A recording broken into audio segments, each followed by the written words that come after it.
الحمد للہ رب العالمین والعاقبۃ للمتقین والصلاة والسلام علی سید الانبیاء والمرسلین وعلی آلہ الطاہرین الطیبین واصحابہ الہادیین المہدیین۔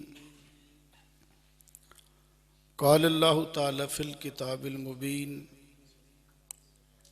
منہا خلقناکم وفیہا نعیدکم ومنہا نخرجکم تارۃ اخری۔ صدق اللہ مولانا العظیم وصدق رسولہ النبی الکریم۔ قال اللہ تعالی فی شان حبیبہ مخبرا وآمرا ان اللہ وملائکتہ یصلون علی النبی یا ایہا الذین آمنوا صلوا علیہ وسلموا تسلیما۔ الصلاة والسلام علیک یا رسول اللہ وعلی آلک واصحابک یا رحمۃ للعالمین۔ الصلاة والسلام علیک یا رسول اللہ وعلی آلک واصحابک یا جد الحسن والحسین۔ الصلاة والسلام علیک یا رسول اللہ وعلی آلک واصحابک یا خاتم النبیین۔ حمد و صلوات کے بعد میرے نہایت واجب الاحترام ذوی الاحتشام برادران اسلام، بالخصوص حضرت علامہ مولانا زبیر احمد نقشبندی صاحب زیدہ مجدہ، حضرت علامہ مولانا پروفیسر محمد یونس صاحب،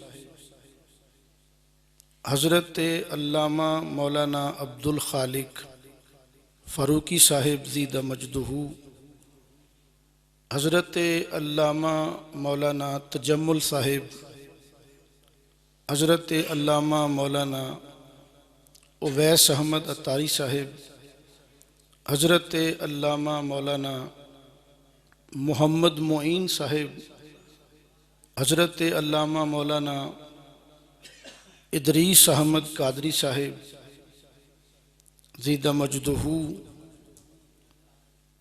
السلام علیکم ورحمۃ اللہ وبرکاتہ۔ آج کا یہ اجتماع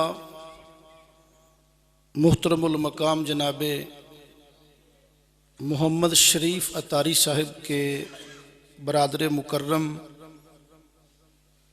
اور جناب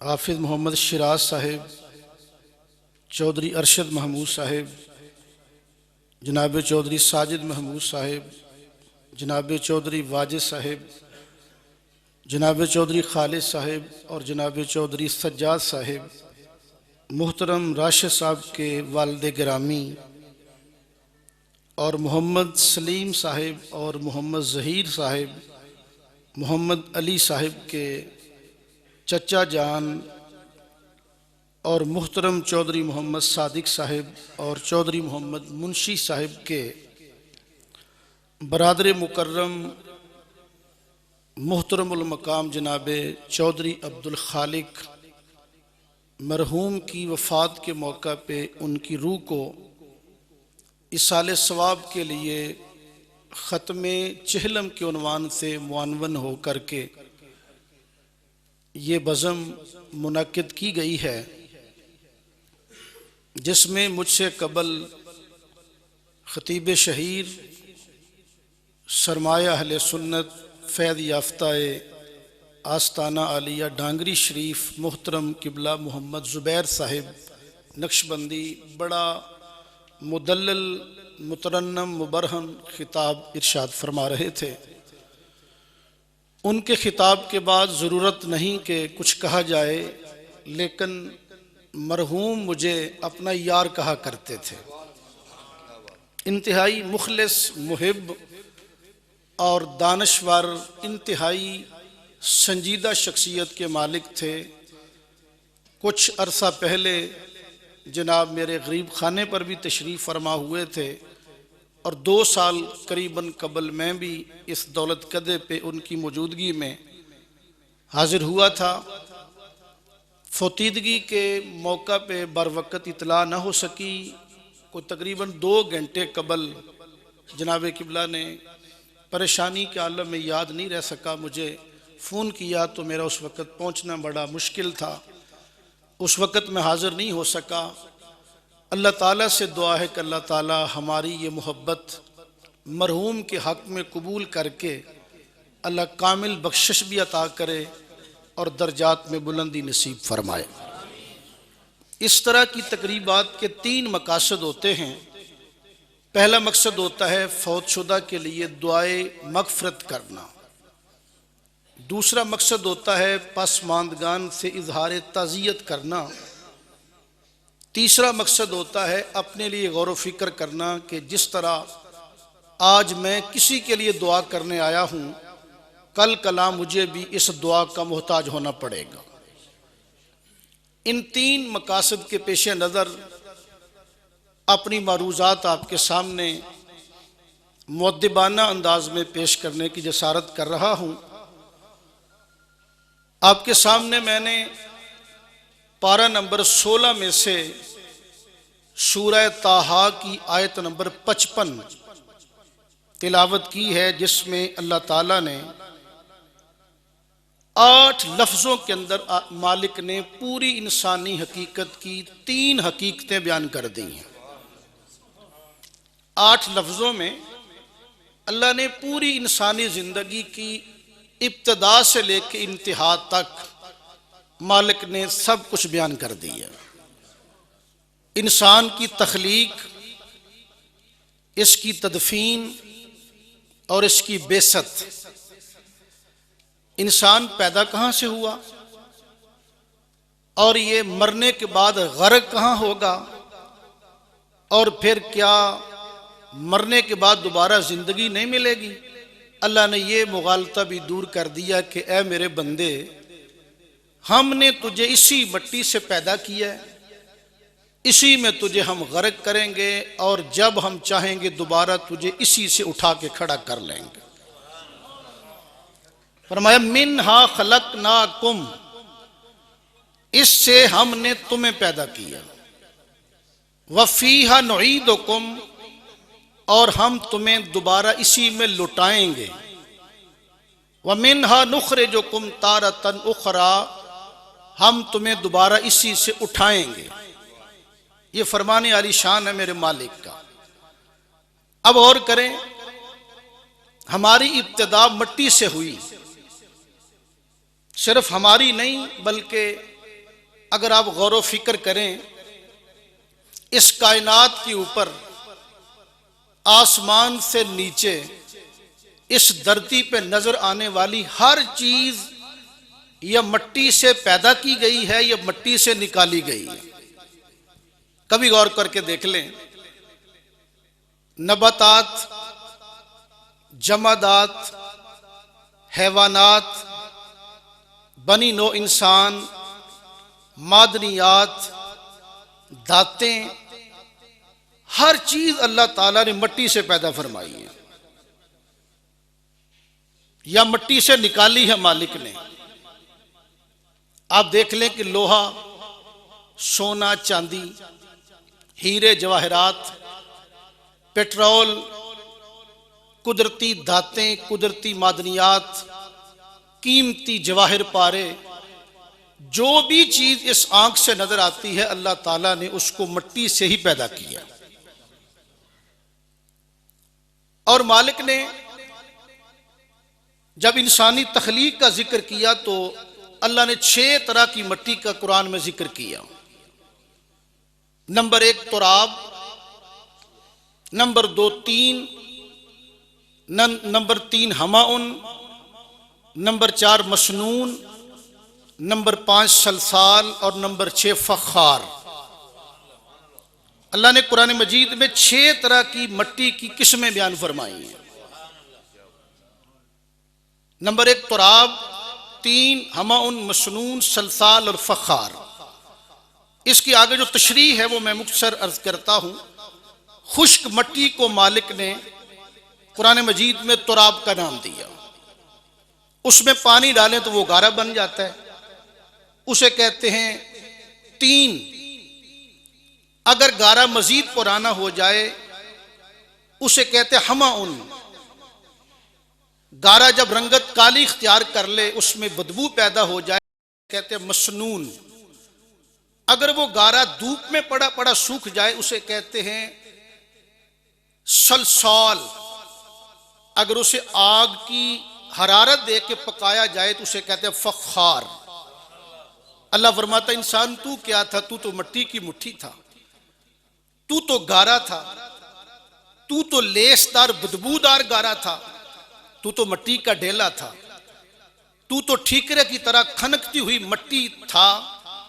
دیکھ تو کیا تھا، تیرے مالک نے تجھے کیا سے کیا بنا دیا۔ اللہ نے 5 قوتیں عطا کی۔ قوت باصرہ، دیکھنے والی قوت، قوت سامعہ، سننے والی قوت، قوت شامہ، سونگنے والی قوت، قوت لامسہ، چھونے والی قوت۔ اللہ نے 5 قوتیں دیں، 6 نمبر پہ عقل عطا کی، پھر ساری کائنات کی مخلوقات کا سردار بنایا، اور ہم پہ کرم یہ کیا کہ مدینے والے کا غلام بنایا۔ فرمایا انسان تو کیا تھا، تجھے تیرے مالک نے کیا سے کیا بنایا۔ دیکھیں مٹی کی خصوصیات کیا ہیں۔ جب اللہ رب العالمین نے انسان کو پیدا کیا، حضرت آدم کی تخلیق فرمائی، تو شیطان سے کہا کہ میرے آدم کو سجدہ کرو۔ تو شیطان نے کہا کہ میں اس سے بہتر ہوں، کیونکہ تو نے اسے مٹی سے بنایا، مجھے تو نے آگ سے پیدا کیا ہے، مٹی آگ سے افضل ہے، اس سے میں اعلیٰ ہوں، میں سجدہ کیوں کروں۔ اس بدبخت کو پتہ ہی نہیں تھا کہ آگ نہیں افضل ہوتی، افضل مٹی ہوتی ہے۔ کبھی آپ اس کا تقابل کر کے دیکھیں، آپ کو پتہ چل جائے گا کہ جو آگ ہے اس میں اٹھان ہے، آگ جلائیں تو آگ اوپر کو اٹھتی ہے، مٹی کو پھینکو تو مٹی نیچے کو آتی ہے۔ اللہ کو کسی چیز کا اٹھنا پسند نہیں، جھک جانا پسند ہے۔ اللہ نے شیطان سے کہا نکل جا میری بارگاہ سے۔ اس نے کہا یا اللہ مجھے قیامت تک مہلت دے۔ اللہ نے فرمایا ٹھیک ہے، میں مہلت دی۔ اس نے کہا کہ یا اللہ میں تیرے بندے کو گمراہ کروں گا، آگے سے حملہ کروں گا، پیچھے سے حملہ کروں گا، دائیں طرف سے حملہ کروں گا، بائیں طرف سے حملہ کروں گا۔ مالک نے چاروں سمتوں کے اندر اس کو اختیار دے دیا، یہ چاروں طرف سے حملہ کر سکتا ہے، آگے سے، پیچھے سے، دائیں سے، بائیں سے۔ 2 سمتیں بھول گیا ہے، ایک اوپر والی، ایک نیچے والی، یا بھول گیا یا بلا دی گئی ہیں۔ بندہ ساری زندگی گناہوں کی دلدل میں لتھڑ کے جب اس کی دہلیز پہ آ کے سجدے میں سر نیچے رکھتا ہے، دعا کے لیے ہاتھ اوپر اٹھاتا ہے، اللہ پچھلے سارے گناہ معاف کر دیتا ہے۔ اللہ کو بندے کی عاجزی پسند ہے۔ کبھی اور کریں، بچہ جب ماں کے پیٹ میں ہوتا ہے تو اس کی کیفیت پتہ کیا ہوتی ہے؟ اس کا منہ نیچے کو ہوتا ہے۔ اگر بچے کا منہ ماں کے پیٹ میں اوپر اٹھ جائے تو محققین فرماتے ہیں کہ اس کے منہ میں ماں کے پیٹ کی گندگی پڑ جائے اور اس کی موت واقع ہو جائے۔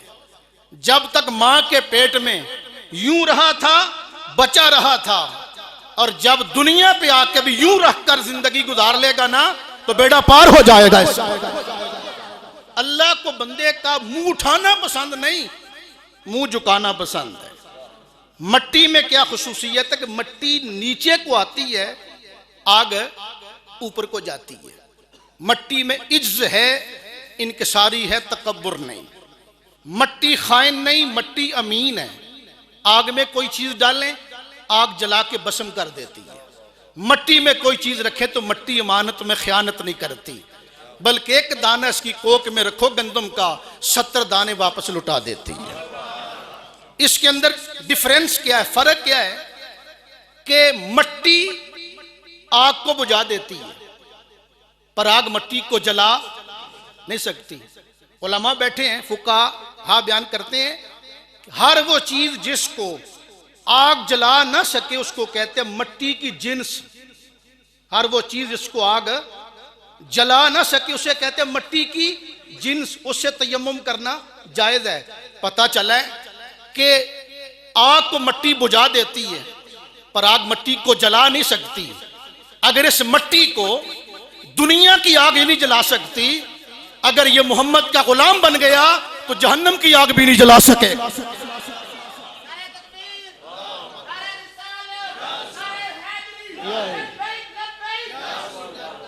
حضرات توجہ فرمائیں، تاجدار ختم نبوت زندہ باد۔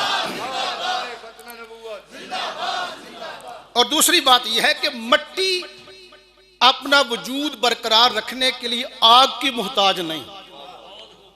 مٹی اپنا وجود برقرار رکھنے کے لیے آگ کی محتاج نہیں، لیکن آگ اپنا وجود برقرار رکھنے کے لیے مٹی کی محتاج ضرور ہے۔ یعنی کہ آگ بغیر مٹی کے جل نہیں سکتی۔ آگ کہاں اپنا وجود برقرار رکھے گی؟ فضا میں معلق تو نہیں رہ سکتی۔ آگ اپنا وجود برقرار رکھنے کے لیے مٹی کی محتاج ہے پر مٹی آگ کی محتاج نہیں ہے۔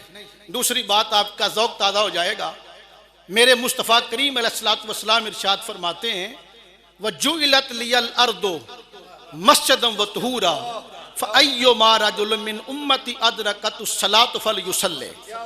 حضور فرماتے اللہ نے میرے لیے ساری روح زمین کو پاک بھی کر دی ہے، سجدے کے قابل بھی کر دی۔ یعنی یہ مٹی، یہ دھرتی پہلے نبیوں کے لیے پاک نہیں تھی۔ ہر نبی اور ہر نبی کی امت جہاں جی کرتا نماز پڑھنا چاہتی تو پڑھ نہ سکتی تھی، ان کو اپنی مسجدوں میں جانا پڑتا، اپنے معبدوں میں جانا پڑتا، ورنہ معبد کے علاوہ نہ ان کے لیے سجدہ کرنا جائز تھا۔ اور پھر دوسری بات یہ کہ بنی اسرائیل کے لیے پابندی تھی کہ جب ان کے بدن پہ نجاست لگ جاتی تو وہ اپنے بدن کو کاٹتے، کپڑوں کو کاٹتے۔ لیکن مسلمانوں کے لیے اللہ نے کرم یہ کیا کہ اگر وضو کے لیے پانی میسر نہیں تو مٹی سے تیمم کر کے اپنے وجود کی پاکی حاصل کر سکتے ہیں۔ تو پتہ چلا یہ مٹی پہلے نبیوں کے لیے پاک نہیں تھی، اللہ کے نبی کے لیے حضور کے جوڑوں کی طفیل مٹی پاک ہی نہیں ہوئی بلکہ آگے پاکی دینے کا ذریعہ بھی بنا دی گئی ہے۔ مٹی پاک ہی نہیں بلکہ آگے مطہر ہے، آگے پاکی دیتی ہے۔ اس دھرتی کو پاک کیا تو رسول پاک نے۔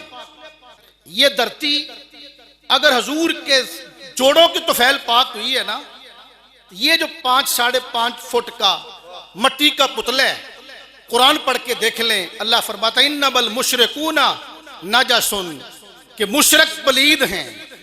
ہندو کی بھی 2 ٹانگیں، عیسائی کی بھی 2 ٹانگیں، یہودی کے بھی 2 قدم، مسلمان کے بھی 2 قدم، وہ کروڑ پتی ہو کر بھی ناپاک اور پلید ہے۔ یہ غریب مسلمان پاک ہوا تو کیسے ہوا؟ اولاد آدم تو وہ بھی ہیں، اولاد آدم ہم بھی ہیں۔ اولاد آدم ہونا پاکیزگی کے لیے کافی نہیں، محمد کا کلمہ پڑھنا پاک ہونے کے لیے کافی ہے۔ میرے حضور کا فرمان علی شان ہے اکرموا امتکم النخلۃ فانھا خلقت من طینۃ آدم۔ آقا کریم فرماتے ہیں بعض لوگوں نے حدیث کی سند پہ یا راویوں پہ بحث کی ہے، لیکن فضائل کے اندر ضعیف حدیث بھی معتبر سمجھی جاتی ہے۔ آقا کریم علیہ السلام نے ارشاد فرمایا کہ کھجور تمہاری پھپھی ہے، اس کی عزت کیا کرو۔ عرض کیا حضور کس طرح؟ فرمایا کہ اللہ نے جب حضرت آدم کو پیدا کیا تھا تو جس مٹی سے اللہ نے حضرت آدم کو پیدا کیا تھا، جو مٹی حضرت آدم کے پتلے سے بچ گئی تھی، اللہ نے اس سے کھجور کو پیدا فرما دیا تھا۔ کھجور حضرت آدم کی بقیہ پسماندہ مٹی کی پیداوار ہے۔ اب اور کرے کھجور کی خصوصیت کیا ہے؟ ایک دن میرے آقا نے ارشاد فرمایا، بخاری کی حدیث پاک ہے، حضور فرماتے ہیں صحابہ مجھے بتاؤ کون سا ایسا درخت ہے کہ جس پہ خزاں نہیں آتی؟ کون سا ایسا درخت ہے کہ جو مسلمان کے ساتھ مشابہت رکھتا ہے؟ جس طرح مسلمان پہ خزاں نہیں آتی اسی طرح اس درخت پر بھی خزاں نہیں آتی۔ مسلمان ایک بڑی عجیب شان کا مالک ہے۔ میرے آقا فرماتے ہیں کہ مسلمان کی شان بڑی عجیب ہے، اللہ ہر حال میں اس پہ کرم ہی کرتا ہے۔ اگر مسلمان پہ مصیبت آئے تو یہ صبر کرے تو یہ بھی اس کے لیے بہتر ہے، مسلمان پہ اللہ کرم کرے تو یہ شکر کرے تو یہ بھی اس کے لیے بہتر ہے۔ مسلمان غریب ہو یا امیر، ہر حالت میں اگر اللہ کا شکر گزار ہے تو دونوں حالتیں اس کے لیے فائدہ بخش ہیں۔ فرمایا بتاؤ کون سا درخت مسلمان کی مانند ہے؟ صحابہ کرام سوچنے لگ گئے، لوگوں کے ذہن جنگلات کی طرف منتقل ہو گئے۔ حضرت ابن عمر فرماتے کہ میرے ذہن میں آ گیا تھا کہ وہ درخت کھجور کا درخت ہے، لیکن میں بچہ تھا، اپنے آپ کو میں نے چھوٹا سمجھتے ہوئے جواب دینا میں نے مناسب نہ جانا تو میں چپ رہا۔ ذہن میں جواب تھا لیکن میں نے اپنے آپ کو بچہ سمجھتے ہوئے جواب دینے کی جرت نہ کی کہ بے ادبی نہ ہو جائے بڑے بزرگ صحابہ کی، تو میں چپ رہا۔ تو جب صحابہ نے کہا کہ حضور ہمیں نہیں پتا، میرے اور آپ کے آقا علیہ السلام نے فرمایا کہ میرے غلاموں وہ درخت کھجور کا درخت ہے جس پہ خزاں نہیں آتی۔ اور دیکھیں کھجور کا درخت ایک ایسا درخت ہے کہ جس پہ خزاں نہیں آتی۔ دوسری بات یہ ہے کہ اس کی ہر چیز کارآمد ہے، کھجور کی کوئی چیز بیکار نہیں جاتی۔ آپ دیکھیں کھجور خود انسان کھاتا ہے، گٹلی اونٹ کو ڈالتا ہے، کھجور کے پتے چھتوں میں ڈالے جاتے ہیں، شاخوں کو ایندھن کے طور پر استعمال کیا جاتا، ستون کو، اس کے تنے کو بطور ستون استعمال کیا جاتا ہے، اس کے اوپر جو چھال اس کو کہتے ہیں لیف، اس کی چھال اتار کے لوگ اپنے گدے تیار کرتے، تکیے بناتے، اس کا تنا توڑیں تو اس میں سے میٹھا مادہ نکلتا ہے جس کو جمار کہتے ہیں، وہ مکھن کی طرح نرم ہوتا ہے، شہد کی طرح میٹھا ہوتا ہے۔ کھجور کی جڑیں کارآمد، یہ بطور دوا بھی کھائی جاتی ہے، بطور غذا بھی کھائی جاتی ہے، کچی بھی استعمال ہوتی ہے، پکی بھی استعمال ہوتی ہے۔ میرے مصطفیٰ کریم نے فرمایا کہ جس طرح مومن کی کوئی چیز بیکار نہیں نہ جاتی، اسی طرح کھجور کے درخت کی بھی کوئی چیز بیکار نہیں جاتی۔ آج لوگ کہتے ہیں کہ بیٹے کی فاتحہ خوانی فائدہ دیتی ہے یا نہیں، کچھ لوگ انکار کرتے ہیں اور کہتے ہیں کہ صرف نماز روزہ کام دے گا باقی کوئی چیز کام نہیں دے گی۔ یہ ان کا خیال غلط ہے۔ رب کعبہ کی قسم مسلمان کی ہر چیز اس کے لیے کارآمد ہے۔ میرے حضور ارشاد فرماتے مل میتو فی القبر کالغریق المتغوث ینتظر دعوتا تلحق من اب او ام او اخ او صدیق فاذا لحقته کان احب الیہ من الدنیا وما فیہا وان اللہ لیدخل علی اہل القبور من دعاء اہل الارض اشکال الجبال وان ہدیۃ الاحیاء الی الاموات الاستغفار لهم او کما قال صلی اللہ علیہ وآلہ وسلم۔ حضور فرماتے ہیں مسلمان میت قبر کے اندر اس طرح ہوتی ہے جس طرح کوئی بندہ پانی میں گر جائے تو غوطے کھاتا ہے، جس طرح ڈوبنے والا ہاتھ پاؤں مارتا ہے کہ کہیں میرا ہاتھ اڑ جائے تو میں کنارے لگ جاؤں، جس طرح وہ مشکل کا شکار ہوتا ہے اسی طرح میت قبر میں مشکل کا شکار ہوتی ہے۔ فرمایا ینتظر دعوتا تلحقہ من اب او ام او اخ او صدیق، فرمایا کہ ڈوبنے والا تنکے کا سہارا تلاش کرتا ہے لیکن میت قبر کے اندر دعا کا انتظار کرتی ہے، وہ دعا اس کے باپ کی طرف سے ملے یا ماں کی طرف سے یا اس کے بھائی کی طرف سے ملے یا دوست کی طرف سے۔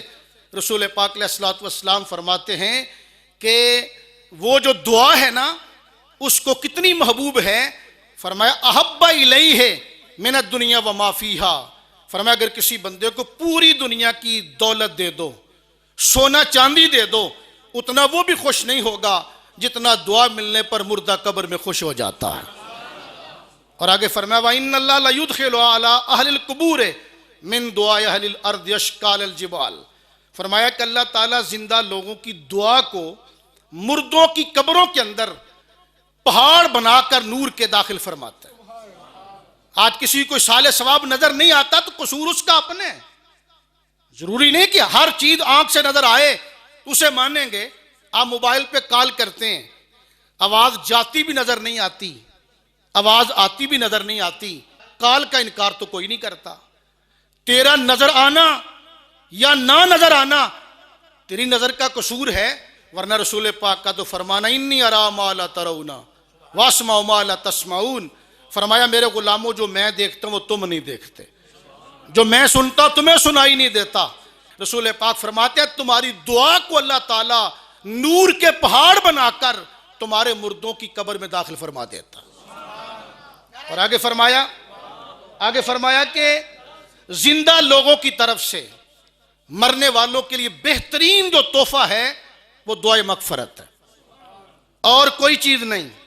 ایک حدیث میں آتا ہے، حضرت ابو ہریرہ بیان کرتے ہیں، ان اللہ لا یرفع الدرجات للعبد الصالح فی الجنۃ ویقول یا ربی انا لی ہذہ ویقول باستغفار والدک لک۔ ایک بندہ جنت میں موجود ہے، جنت میں عمل کوئی نہیں، نماز روزہ نہیں، حج عمرہ نہیں، زکوٰۃ و خیرات نہیں، بندے نے عمل کیا کوئی نہیں، لیکن اس کا درجہ بلند ہو جاتا ہے۔ وہ بندہ عرض کرتا ہے اللہ میرا درجہ بلند کیسے ہوا؟ تو اللہ فرماتا ہے میرے بندے دنیا پر تیرے بیٹے نے تیرے لیے بخشش کی دعا کی ہے، جس کے صدقے ہم نے تیرا جنت میں درجہ بلند کر دیا۔ رسول پاک علیہ الصلوۃ والسلام فرماتے ہیں یہ آج کی آپ کی فاتحہ خوانی، یہ احباب کو کھانا کھلانا، مسجد کے ساتھ تعاون کرنا، کسی کو پانی پلانا، یہ رائے گاہ نہیں جاتا۔ حضرت انس بن مالک بیان کرتے ہیں کہ میں نے اپنے آقا کو فرماتے ہوئے سنا، حضور ارشاد فرماتے ہیں ما من اہل بیت یموت منہم ویتصدقون عنہ بعد موتہ الا اہدی لہ جبرائیل علی طبق من نور ثم یقف علی شفیر القبر ویقول یا صاحب القبر العمیق ھذہ ہدیۃ اہداھا الیک اہلک فاقبلھا فیدخل علیہ فیفرح بہا فیستبشر ویحزن جیرانہ الذین لا یہدی الیہم شیء او کما قال صلی اللہ علیہ وآلہ وسلم۔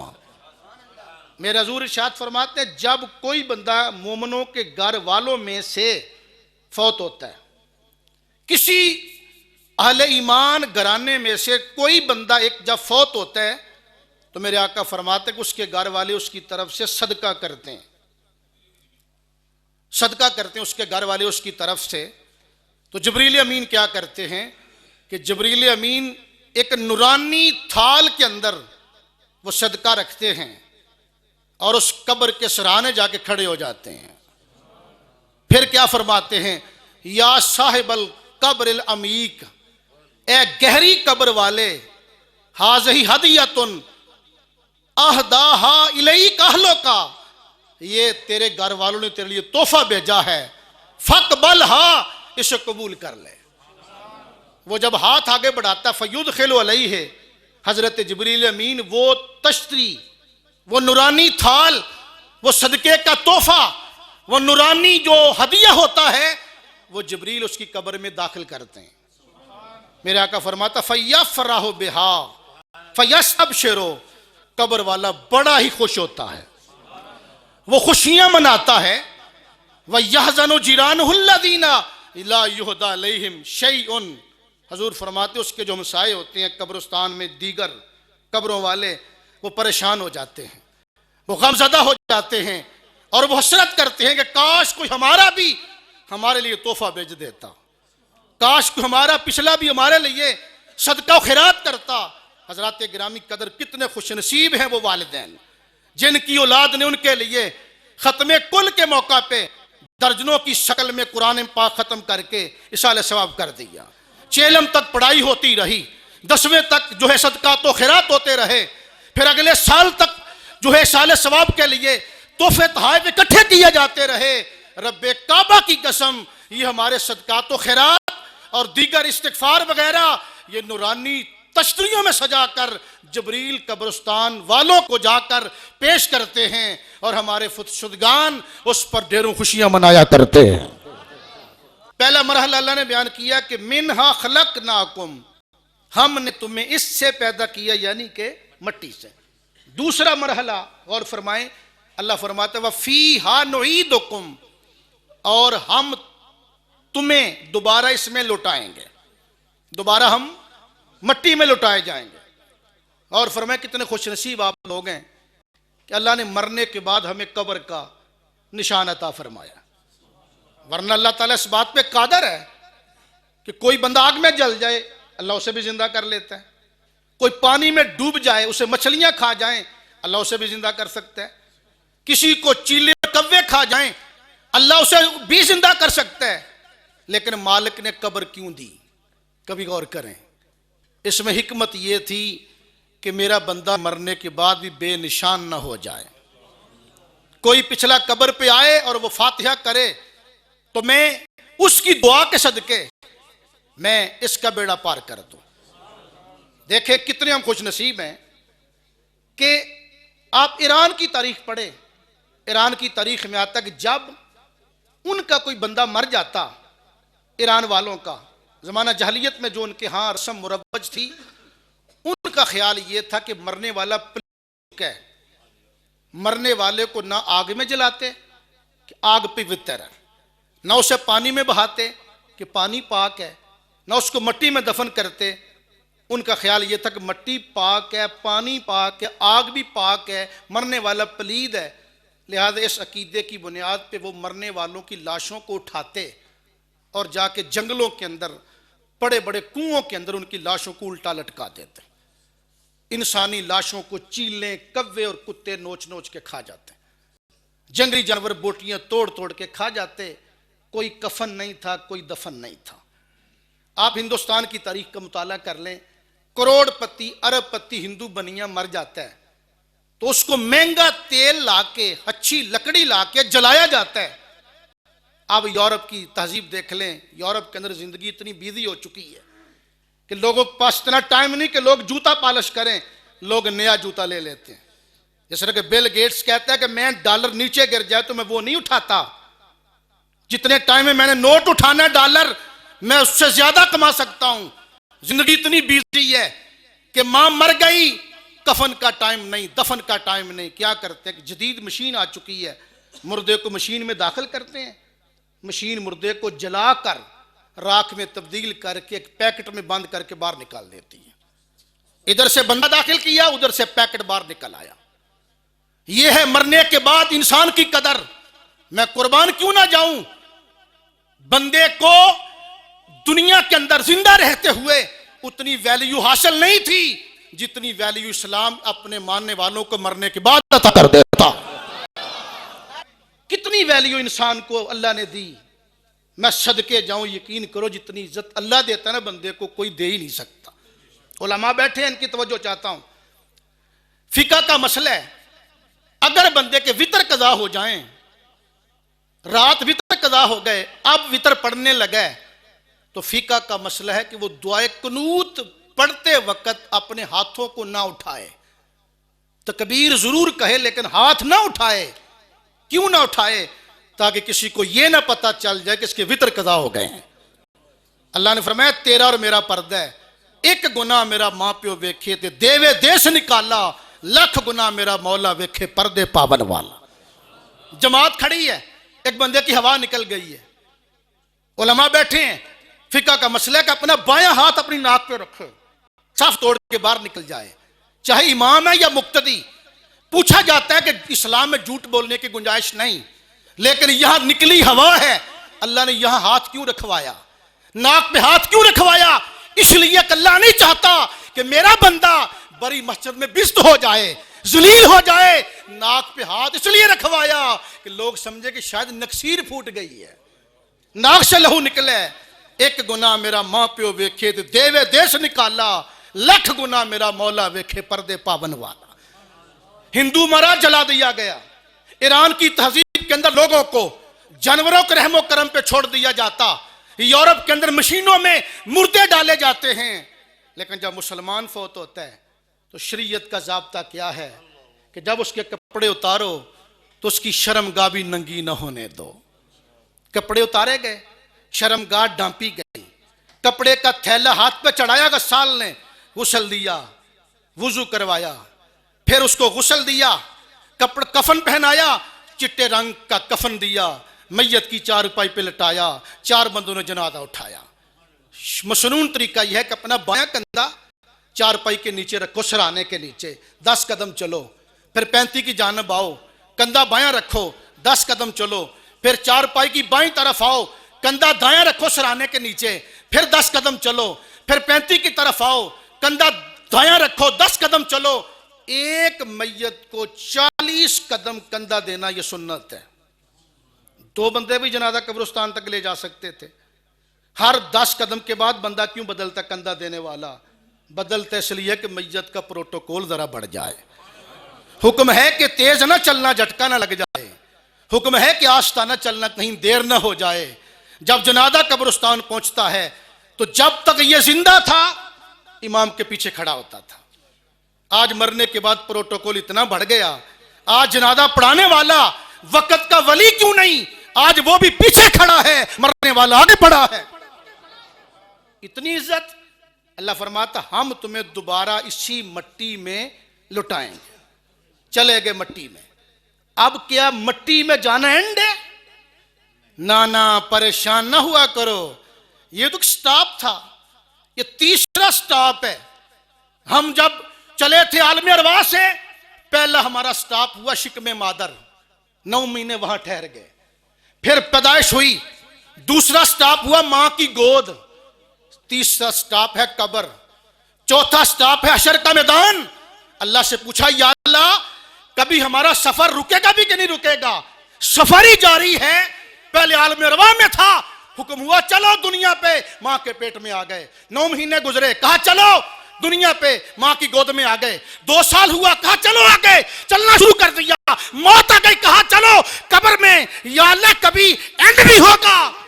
پھر قیامت کا نکارہ بج گیا، چلو حشر کے میدان میں، لوگ جو ہیں کھجل خوار ہوتے رہیں گے، کوئی گھٹنوں تک پسینے میں ڈوبا ہے، کوئی ٹخنوں تک، کوئی گھٹنوں تک، کوئی ناف تک، کوئی کندھوں تک، کوئی ناک تک، کوئی کانوں کی لو تک، اور سفر جاری ہے۔ یا اللہ کبھی سٹاپ بھی ہوگا کہ نہیں ہوگا؟ حریم کبریا سے آواز آتی ہے، اے میرے بندے میری بات مان کے آ، میں نے تجھے ماں کے پیٹ میں رکنے نہیں دیا، تجھے میں نے ماں کی گود میں رکنے نہ دیا، میں نے تجھے قبر میں رکنے نہ دیا، میں نے تجھے حشر میں رکنے نہ دیا۔ اگر میرے محمد کا غلام بن کے آئے گا تو جنت میں ایسا میں تجھے سٹاپ عطا کروں گا، ایسی زندگی دوں گا وہاں موت نہیں آئے گی، ایسی تندرستی دوں گا وہاں بیماری نہیں آئے گی، وہاں ایسی جوانی دوں گا وہاں کبھی جو ہے بڑھاپا نہیں آئے گا، ایسی میں تجھے صحت عطا کر دوں گا، کبھی جو ہے بیماری تیرے قریب نہیں آئے گی۔ اللہ فرماتا میں ہمیشہ کے لیے تجھ پہ راضی ہو جاؤں گا اور ہر نعمت تجھے عطا فرما دوں گا۔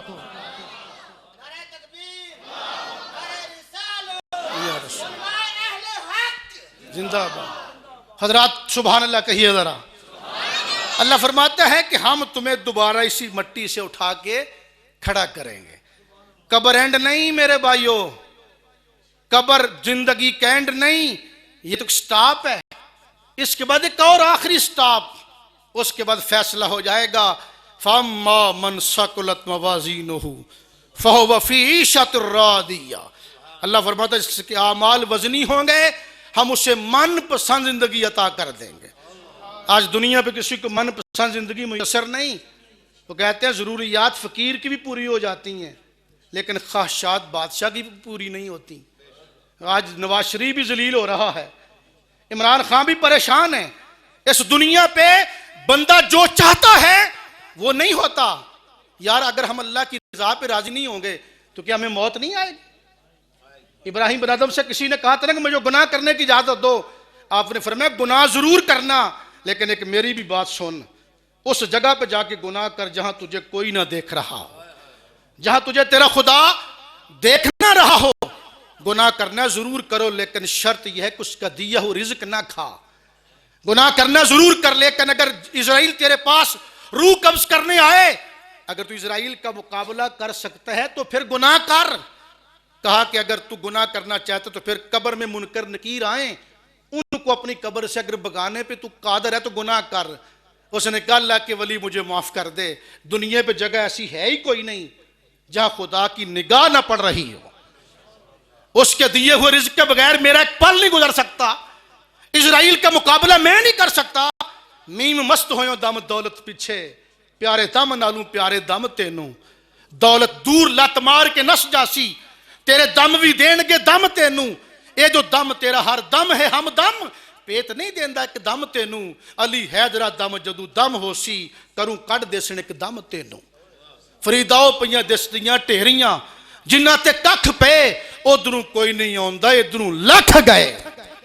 میرے بھائیوں کبھی غور تو کر کے دیکھو، اس دنیا کے اوپر اللہ کی نہیں بھی مانیں گے تو پھر بھی موت تو آ ہی جائے گی۔ ویسے بھی دیکھا جائے تو اس دنیا میں سکھی کوئی بھی نہیں، سکھی کوئی نہیں، ہر بندے کو کوئی نہ کوئی ٹینشن ہے۔ میں نے ایک بندے کی داستان پڑھی میرا کلیجہ دہل گیا۔ ایک بہت بڑے زراعت کے محکمے کا افیسر تھا، گسٹڈ افیسر، 18واں 19واں سکیل، سرکاری بنگلہ ملا ہوا ہے، گاڑی، نوکر چاکر، بڑی اعلیٰ سیٹ، لاکھوں روپیہ تنخواہ، سب کچھ تھا لیکن کوئی کھانے والا نہیں تھا۔ اللہ کی بھی عجیب تقسیم ہے نا، کسی کے پاس کھانے والا کوئی نہیں، رزق لاکھوں میں کروڑوں میں، رہنے کے لیے 4 کنال کی کوٹھی لیکن وارث کوئی نہیں۔ ایک وہ ہے کہ 10 بال بچہ لیکن رہنے کے لیے مکان ایک ہے۔ عجیب قدرت کی کھیل ہے۔ کسی نے کہا تھا جو دند سن تو دانے کوئی نہیں سن، دانے لبے تے دند نہ رہے۔ ایک بندہ کما کے بوڑھا ہو گیا، لیکن جب کھانے کی عمر تھی کھانے کے لیے کچھ نہیں تھا۔ اگر کروڑوں کھانے کے لیے ہے تو شوگر نامراد نہیں کھانے دیتی، جگر کا عارضہ ہے، دل کے والو بند ہیں، کوئی ایک مصیبت تو نہیں نا۔ بہت بڑا افیسر تھا، سب کچھ لیکن اولاد نہیں۔ ایک دن صبح سیر کرتے کرتے اپنے بنگلے کے پچھواڑ میں گیا، وہاں ایک کتی دیکھی، کتی، تو کتیا نے 11 بچوں کو جنم دیا ہوا تھا۔ کتیا نے 11 بچوں کو جنم دیا اور کتیا بچوں کو دودھ پلا رہی تھی۔ تو یہ افیسر کیا کہتا ہے، واہ مولا میں تیری تقسیم تو راضی جاواں، نہ دویں تے میرے ورگی عمر پر روندے رہن، ایک بھی نہ دویں دین تے ہمیں تے کتی نو 11 عطا فرما چھڑیں۔ دوستو بات کرنے کا مقصد یہ ہے، اس دنیا پہ بندے کی خواہش پوری ہو ہی نہیں سکتی، اس لیے آج حکم ہے کہ ہم اپنے آپ کو اللہ کی رضا میں غرق کر لیں۔ جیسے وہ کہتا ہم کرتے جائیں، وہ کہتا 5 نمازیں پڑھو ہم شروع کر لیں، وہ کہتا حرام سے بچو ہم بچ جائیں، وہ کہتا نظر پاک رکھو ہم پاک رکھیں، وہ کہتا سوچ پاک رکھو ہم پاک رکھیں۔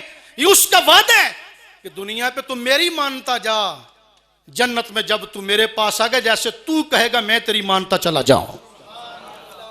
حضرات توجہ فرمائیں، زندگی جو ہے نا، زندگی بڑا سادہ اس کا جملہ کہہ رہا ہوں، آپ اس دنیا کو سڑک کی مانند سمجھیں، دنیا سڑک کی مانند ہے اور لوگ مسافروں کی مانند ہیں، یعنی دنیا سڑک کی مانند ہے اور لوگ مسافر کی مانند ہیں۔ کوئی سڑک پہ ڈیرا نہیں ڈالتا۔ میں جب بمبر کراس کر کے کشمیر کے ایریے میں داخل ہوا، یہاں مجھے بڑی اچھی ایک چیز لگی ہے کہ جہاں کوئی مرتا ہے نا، اس کی جائے حادثہ کے اوپر بورڈ لگایا جاتا ہے کہ فلاں بندہ فلاں تاریخ کو یہاں مرا تھا، جائے شہادت لکھا ہوتا ہے، تصویر لگی ہوتی ہے۔ دوستان گرامی قدر، جو سڑک پہ مرا تھا ڈیرا وہ بھی سڑک پہ نہ لگا سکا۔ سڑک ایک گزرگاہ ہے، کوئی سڑک پہ ڈیرا نہیں لگاتا، اور اسی طرح دنیا والے مسافر ہیں، دنیا سڑک ہے، سارے گزرتے چلے جا رہے ہیں۔ جگہ جی لگانے کی دنیا نہیں ہے، عبرت کی جا ہے تماشا نہیں ہے۔ ملے خاک محل شاہ کیسے کیسے، مکی ہو گئے لا مکاں کیسے کیسے، ہوئے نامور بے نشاں کیسے کیسے، زمین کھا گئی نوجوان کیسے کیسے۔ میں حضرت جمعہ پڑھا کے دن واپس آ رہا تھا گجرانوالہ شہر سے اپنے گھر کی طرف، گھر میرا آؤٹ سائڈ پہ ہے، مسجد میری دوسری جمعے والی شہر کے اندر ہے۔ میں جب جمعہ پڑھا کے واپس آ رہا تھا تو میں نے اپنے راستے میں دیکھا ایک جگہ پہ ایکسیڈنٹ ہو چکا تھا، اور کم از کم 6 فٹ مربع جگہ کے اندر خون پڑا ہوا تھا۔ کوئی 5 منٹ پہلے ایکسیڈنٹ ہوا ہوگا، اور میرا گمان کہتا ہے کہ جو ایکسیڈنٹ کے اندر بندہ متاثر ہوا ہوگا وہ بچا نہیں ہوگا، اتنا خون بہ چکا تھا۔ لیکن جس چیز نے میرے دل کو دہلا کے رکھ دیا وہ چیز کیا تھی، میں نے دیکھا کہ لوگوں نے 5 منٹ کے بعد اس کے خون کو بھی بائی پاس کرنا گوارا نہ کیا، اوپر سے لوگوں نے گاڑیاں بگائیں اور اس کے خون کے لمبے دبے لگے ہوئے تھے، ٹائروں کے نشان، 20-20 فٹ تک دور دبے تھے خون کے. اور میں نے سوچا او مصطفی یہ دنیا ہے. 5 منٹ کے بعد لوگ اسے بھول گئے. کوئی 5 منٹ کے بعد بھول جاتا ہے، کوئی کل کے اوپر بھول جاتا ہے، کوئی 10ویں کے موقع پہ بھول جائے گا، کوئی چیلم کرا کے فارغ ہو جائے گا. 4 ماہ 10 دن کے بعد بیوی بھی آگے نکاح کر لے گی. 2 سال کے بعد کوئی تجھے یاد ہی نہیں کرے گا. ان کے لیے مرتے ہیں. کوئی تجھے 4 ماہ کے بعد بھول گیا، کوئی تجھے 2 سال کے بعد بھول گیا، کوئی 10ویں پہ بھول گیا، کوئی کل پر تجھے بھول گیا، کوئی 5 منٹ بعد تجھے بھول گیا. ان کے ساتھ نہ لو لگا. لو لگانی ہے تو مدینے والے سے لگا. جب سارے چھوڑ جائیں گے محمد عربی تیرا بیڑا پار کروا دے. تو شبیر شاہ صاحب نے میرے ساتھ جب ان کی ملاقات ان کے دولت خانے پہ ہوئی تو میں نے کہا شاہ جی میں بھی چھوٹا سا دین کا خادم ہوں، مجھے کوئی نصیحت فرما دیں. شاہ جی نے مجھے 3 نصیحتیں فرمائیں. شاہ جی فرمانے لگے مولانا میری پہلی وصیت یہ ہے بطور عالم دین، بطور خادم دین، مسجد کا امام کے طور پہ پہلا کام یہ کرنا کہ کسی دولت مند کو دیکھ کے تمہارے منہ میں پانی نہ آئے. کسی دولت مند کو دیکھ کے تمہارے منہ میں پانی نہ آئے. دوسرا فرمایا کہ کسی جھوٹے پیر کی تعریف نہ کرنا، کسی جھوٹے پیر کی تعریف نہ کرنا. اور تیسرا کہا کہ اللہ کے رسول سے وفا ضرور کرنا، کسی چیز کی کمی نہیں آئے گی. حضرات گرامی قدر وفا کرنی ہے تو رسول پاک سے کرو. اللہ فرماتا ہے منہا نخرجکم تارۃ اخری. آج بھی بڑے لوگ ہیں جو کہتے ہیں یہ جہان مٹھا تھا گلا کسی نے ڈٹھا. بڑے مسلمان کمزور ایمان کے مالک ہیں. وہ بھی تو مسلمان ہی ہیں نا. قاری تجمل صاحب کا علاقہ ہے جدھر آپ جمعہ پڑھاتے ہیں. میرے دوست ماسٹر عبد المجید صاحب تبسم صاحب، آج انہوں نے آنا تھا شرکت کے لیے لیکن ان کے داماد بیمار ہیں وہ نہیں آ سکے. جب 2 سال پہلے زلزلہ آیا تھا نا تو میں جب بیان کرنے اس کے بعد آیا تو میں نے کہا مجید صاحب بڑا دکھ ہوا ہے. آپ نے فرمایا کس بات کا؟ میں نے کہا زلزلہ آیا. فرماتے ہیں زلزلہ آیا کوئی دکھ نہیں، قدرتی آفت تھی. زلزلہ آیا لوگ مر گئے، مکان ڈھہ گئے، گاڑیاں مسمار ہو گئیں. دکھ اس بات کا ہے کہ گھروں میں لاشیں پڑی ہوئی تھیں اور کچھ لوگ آتے تھے اور لاشوں کے اوپر سے کراس کر کے گھروں سے ڈکیتیاں اور چوریاں کر کے فرار ہو جاتے تھے. پوچھ لیں ان میں سے بھی کسی کا نام مسلمانوں والے نام ہوگا، وہ بھی کلمہ گو ہوں گے. یہ تمہاری حالت ہے نا. بندہ ایکسیڈنٹ میں مر جاتا ہے تو کچھ بد نصیب اس کا موبائل چوری کر رہے ہوتے ہیں، اس کا وائلٹ نکال رہے ہوتے ہیں. کوریا اور جاپان کے اندر ہمارے دوست بتاتے ہیں وہاں کسی کا موبائل گر جائے تو 8 گھنٹے بھی پڑا رہے موبائل، کوئی دوسرا اس کے موبائل کو نہیں اٹھائے گا. یا پولیس اٹھاتی ہے یا خود مالک آ کے اٹھاتا ہے. ہمارے جو ہے مسجدوں سے جوتا محفوظ نہیں. ہمارے گاؤں کے اندر اگر کوئی پیپسی کا ٹرک خراب ہو جاتا ہے تو 10 منٹ کے بعد ٹرک خالی ہو جاتا ہے. حضرات گرامی قدر ہم کیوں دین کو بھول گئے؟ آؤ سدا بیٹھ نہیں رہنا. میرا مالک فرماتا ہے وَنُفِخَ فِي الصُّورِ فَإِذَا هُم مِّنَ الْأَجْدَاثِ إِلَىٰ رَبِّهِمْ يَنْسِلُونَ. اللہ فرماتا ہے جب سور پھونکا جائے گا تو سارے کافر اپنی قبروں سے اٹھ کے اللہ کی طرف بھاگنا شروع کر دیں گے. قالوا یا ویلنا من باسنا من مرقدنا ھذا ما وعد الرحمن وصدق المرسلون. کافر کہیں گے وہ بیڑا غرق ہو جائے ہمارا، ہمیں ہماری قبروں سے کس نے اٹھا کے کھڑا کر لیا، ہمیں کس نے اٹھایا. کافر حیران ہوں گے اور محمد عربی کے دیوانے کہیں گے کہ حشر میں بھی کہتا ہے جانا ہے مدینے میں. کون ہے یہ دیوانہ؟ کس کا ہے یہ دیوانہ؟ حشر میں بھی کہتا جانا ہے مدینے میں. کافر حیران و پریشان ہو گئے اور ہم درود پڑھتے ہوئے محمد عربی کی بارگاہ میں حاضر ہو جائیں گے. حضرات یہ بات پلے باندھو، ہر بندے نے اپنی قبر سے اٹھنا ہے. میرے نبی کا فرمان ہے ما من مولود الا فی سرتہ التربۃ التی یولد منہا فاذا رد الی ارذل امورہ ورد الی التربۃ التی خلق منہا ودفن فیہا وانی وابا بکر وعمر خلقنا من تربۃ واحدۃ وفیہا ندفن. جناب صاحبزادہ صاحب سیدنا صدیق اکبر رضی اللہ تعالیٰ عنہ کی فضیلت بیان فرما رہے تھے. میں موضوع سے باہر نہیں گیا لیکن ضمناً یار غار کی فضیلت سامنے آ گئی ہے. موضوع کے اندر رہتے ہوئے سنیں حدیث آقا کریم کی. میرے آقا فرماتا ما من مولود الا فی سرتہ، حضور فرماتے ہیں کوئی بچہ ایسا نہیں مگر اس کی ناف کے اندر التربۃ اللاتی، وہ خاک، وہ مٹی ضرور موجود ہوتی ہے، یولد منہا، جس مٹی سے وہ پیدا کیا گیا ہوتا ہے. ہر بندے کی ناف میں جہاں سے وہ پیدا ہوا تھا نا اس مٹی کے اثرات موجود ہیں. اللہ کے علم میں جہاں سے ہماری مٹی لی گئی اس مٹی کے اثرات ہماری ناف میں موجود ہیں. رسول پاک فرماتے ہیں کہ پھر فَإِذَا رُدَّ إِلَىٰ أَرْذَلِ عُمُرِهِ، جب بندہ اپنی گھٹیا عمر کو پہنچ جاتا ہے، وَرُدَّ إِلَىٰ تُرْبَتِ، پھر اس مٹی کی طرف پلٹتا ہے، خُلِقَ مِنْهَا، جس سے وہ پیدا کیا گیا ہوتا ہے، وَدُفِنَ فِيهَا، فرمایا کہ پھر وہ بندہ گوں گما کے پھر پھرا کے فضاؤں کے اندر بھی وہ اڑتا پھرے، امریکہ چلا جائے، بالآخر مرنے کے بعد اسی مٹی میں آ کے دفن ہوتا ہے جس مٹی سے پیدا کیا گیا ہوتا ہے. آپ نے دیکھا ہوگا حضرت جی کہ ایک آرمی چیف بھی مر گیا، ڈی آئی جی مر گیا، ایس ایس پی مر گیا، لندن کا میئر مر جاتا ہے، بڑے سے بڑا بندہ مر جاتا ہے. عام طور پہ بھی دیکھا گیا ہے کہ مرنے کے بعد اس کا جنازہ بائی قبرستان میں پڑا جاتا ہے. فلاں بندے کا جنازہ بائی قبرستان میں پڑا گیا اور سپرد خاک کر دیا گیا. یہ ساری دنیا کی مثال ہے. اور بندے نہ فضاؤں میں اڑتا پھر. خدا کو نہ بھول، تو جس مٹی سے پیدا ہوا ہے نا اسی مٹی میں تو نے آ کے دفن ہونا ہے، اسی میں تمہیں آ کے غرق ہونا ہے. اس مٹی کا بن کے رہو، مٹی کے اندر مٹی بن جا، عاجزی پیدا کر، امانت میں خیانت نہ کر، اپنے اندر مٹی کی خصوصیت پیدا کر. اللہ نے 5 نمازیں دی ہیں، تو 7 واپس کر. اس نے تجھے مال دی ہے، تو خیانت نہ کرتے ہوئے زکوٰۃ نہ روک، تو زکوٰۃ دیتا جا.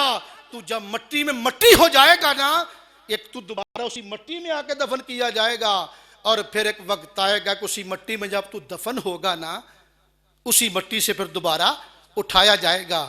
میرے مصطفیٰ فرماتے ہیں وَإِنِّي وَأَبَا بَكْرٍ وَعُمَرَ خُلِقْنَا مِن تُرْبَةٍ وَاحِدَةٍ وَفِيهَا نُطْفَةٌ.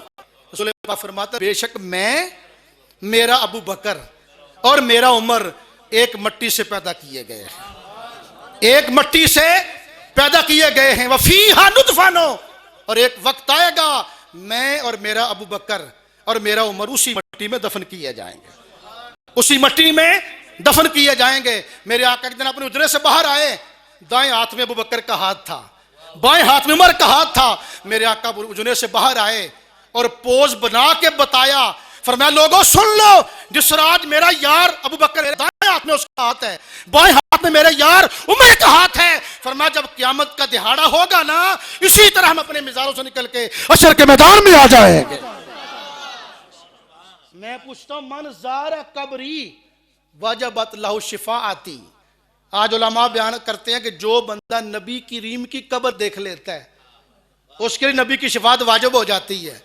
جو فقط نبی کی قبر دیکھ لے اس پر جو ہے نبی کی شفاعت واجب ہو گئی.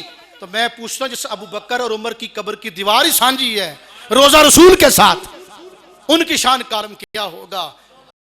تو دوستان گرامی قدر توجہ فرمائیں. اللہ فرماتا منہا خلقناکم، ہم نے تجھے اس مٹی سے پیدا کیا، وفیہا نعیدکم، اسی مٹی میں دوبارہ ہم تمہیں لوٹائیں گے، ومنہا نخرجکم تارۃ اخری، اور ہم تمہیں دوبارہ اسی مٹی سے اٹھا کر کھڑا کریں گے. حضرات اپنی آخرت کی فکر کریں، اپنی زندگی کو اسلام کے اصولوں کے مطابق استوار کریں، اپنی آخرت کی فکر کریں. نہ کام آئے گی اولاد، نہ کام آئے گا مال، نہ کام آئے گا سجن دوست بیلی، لیکن مسلمان اگر ہے اس کی یہ چیزیں بھی کام آئیں گی. لیکن جو بندہ حضور کو چھوڑ کے ان کے ساتھ ناطہ قائم کرے، نبی کو چھوڑ دے، اس کے لیے کوئی چیز کارآمد نہیں. لیکن کوئی محمد عربی کا دیوانہ ہو جاتا ہے تو ساری دنیا اس کے لیے فائدہ بخش ہو جایا کرتی ہے. اللہ تعالیٰ سے دعا ہے، میرے ساتھ بڑی محبت کرتے تھے، بارے دیگر دعا گو ہوں. اللہ تعالیٰ عبد الخالق صاحب کی کامل بخشش فرمائے۔ اللہ ان کی قبر کو تا حد نگاہ کشادہ، فراخ، خوشبودار اور ٹھنڈا کرے۔